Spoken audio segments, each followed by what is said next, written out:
It's safe to say that most people who work in the film industry harbour a tiny bit of ambition that they might one day win an Oscar. So naturally, if they are nominated and they end up not winning, then it can feel like a bit of a crushing blow.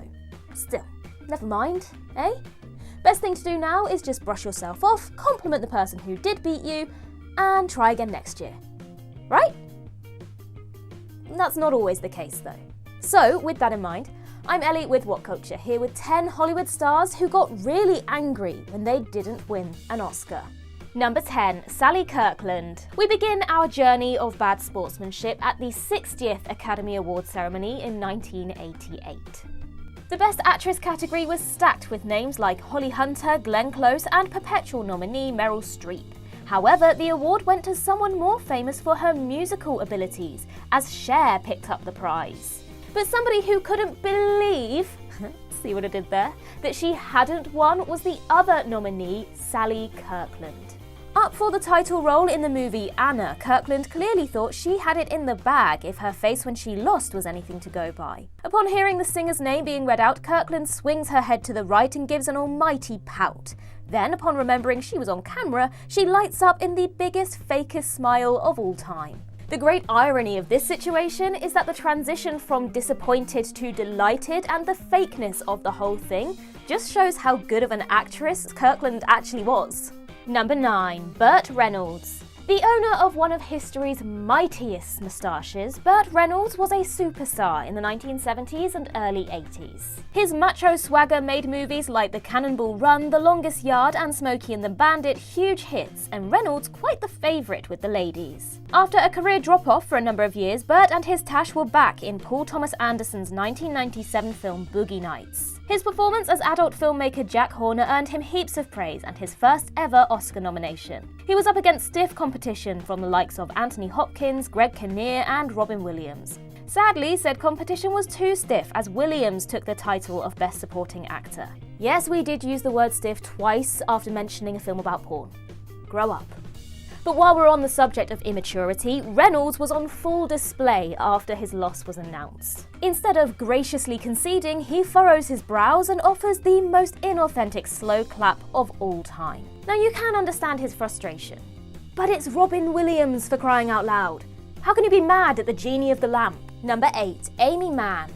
An icon of the alternative rock scene, Amy Mann is held in very high regard by those who like their music full of guitars and sadness. A 2-time Grammy winner, she was given the chance to add an O to her EGOT campaign with the song Save Me from the Magnolia soundtrack. The movie, which was also directed by Paul Thomas Anderson, weirdly enough, featured a large ensemble cast of loosely connected characters, all trying to figure out life's big questions. Anderson was inspired to write the script by listening to Mann's music and returned the favour by bringing her on board. Save Me got the nomination for Best Original Song, alongside Toy Story 2's When She Loved Me and a song from the South Park film. That diversity only increased when the winner was announced as Phil Collins' You'll Be in My Heart from Disney's Tarzan. Now, whilst Mann has never directly confirmed that she was cross with the outcome, she did once refer to Save Me as the song that lost an Oscar to Phil Collins and his cartoon monkey love song. Does that sound like something a content person would say? Number 7, Bill Murray.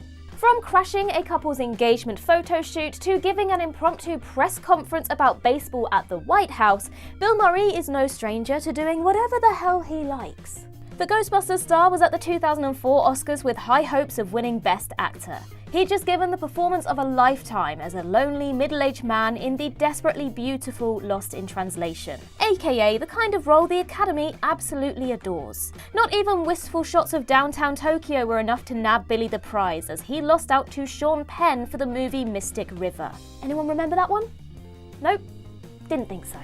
The other nominees, including Johnny Depp, who was up for Pirates of the Caribbean of all things, all politely applauded Penn for his work. Not Murray though, of course not.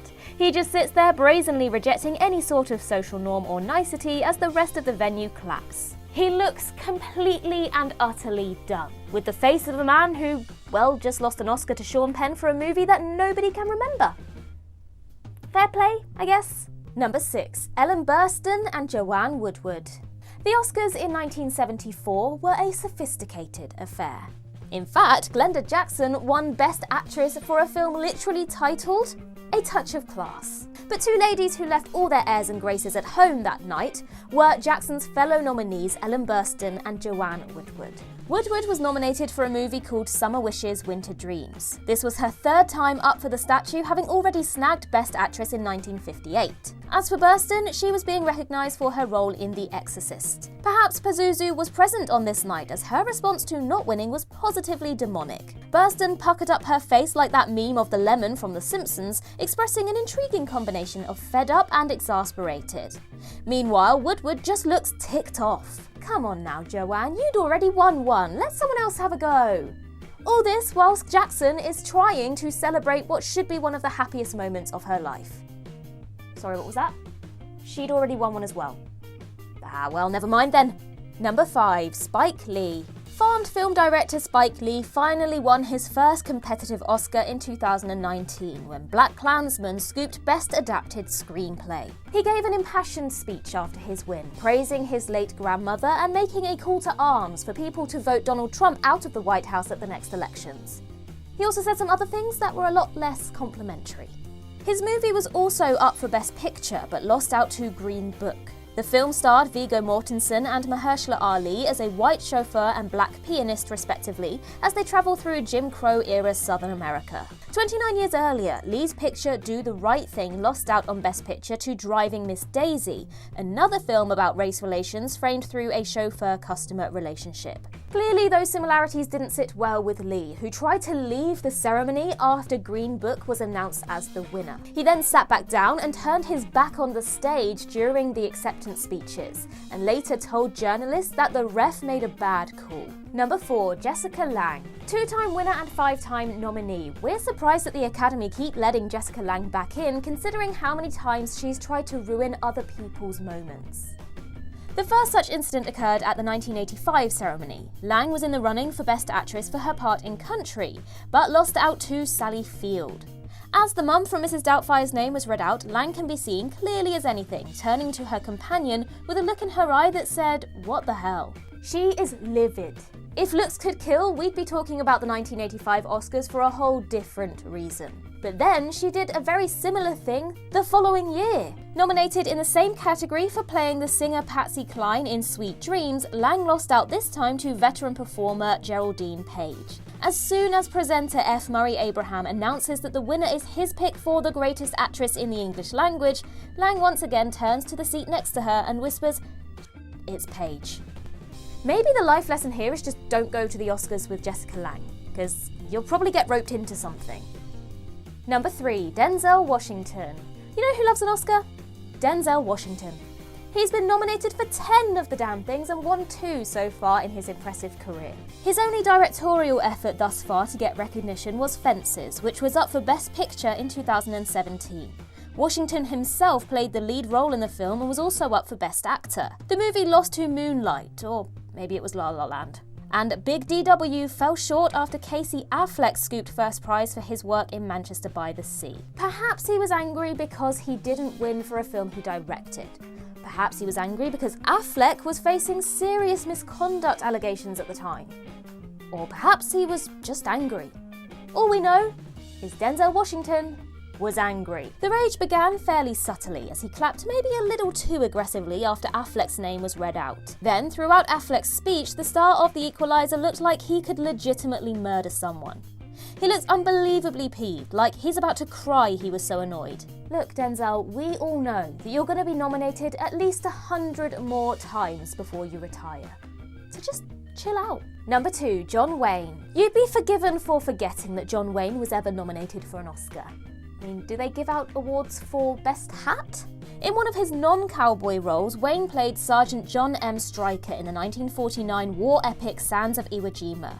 It landed the Duke his first ever Oscar nomination for Best Actor at the following year's ceremony, where he lost out to Broderick Crawford. Wayne was apparently very unhappy with this decision, not least of all because he was actually offered the role that ended up beating him. Wayne turned down the lead role in All the King's Men, claiming that the film was an un-American bashing of the country's government. Well, he must have been kicking himself when the film won 3 Oscars in 1950, including Best Picture. The gunslinger himself even said, "I wouldn't have minded losing so much if anyone else had won."